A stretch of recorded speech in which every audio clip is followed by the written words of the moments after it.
The Shackleton Mark III, or St. Bernard of the Sky as it was known to some, was introduced into South African service in 1957.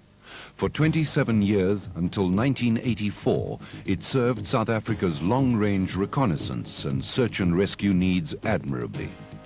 The Shackleton became a familiar sight along the South African coastline, endearing it to the public who saw it as their friendly eye in the sky, and to the crews that flew and maintained these majestic aircraft.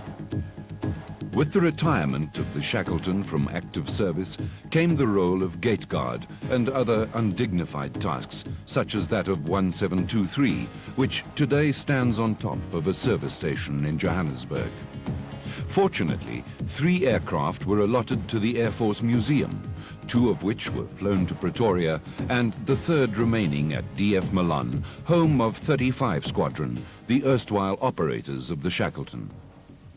The love affair with the Shackleton did not, however, end, and due to the dedication and sheer will of a group of volunteers, 1722 was kept serviceable to date.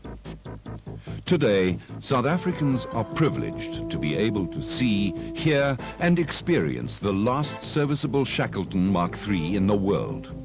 Looked after by a group of dedicated technicians, 1722 is kept in original form by frequent ground runs and the occasional flight during special occasions. 1722 is, however, nearing the end of its flying life. It only has approximately 30 hours left on its airframe, and the cost of resparring the aircraft would be exorbitant. The Shackleton tradition will, however, not end.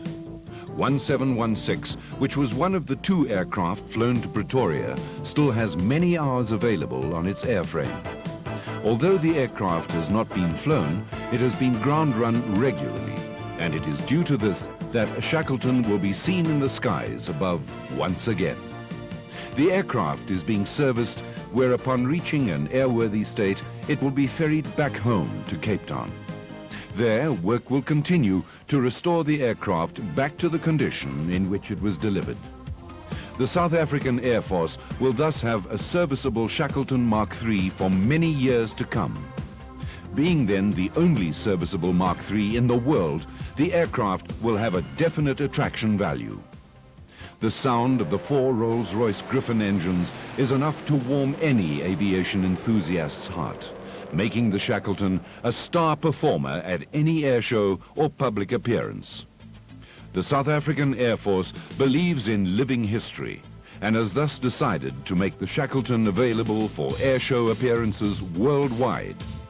The first of these will be Oshkosh 94, where the Shackleton will make its appearance together with a South African Airways DC-4. Costs for such a journey are high, and thus the availability of sponsorship will be cardinal.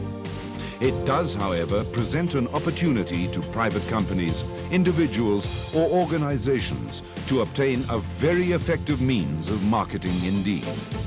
The terms of sponsorship are negotiable, and it is such interaction between the public and the South African Air Force that will keep South Africa's aviation heritage alive for young and old to enjoy.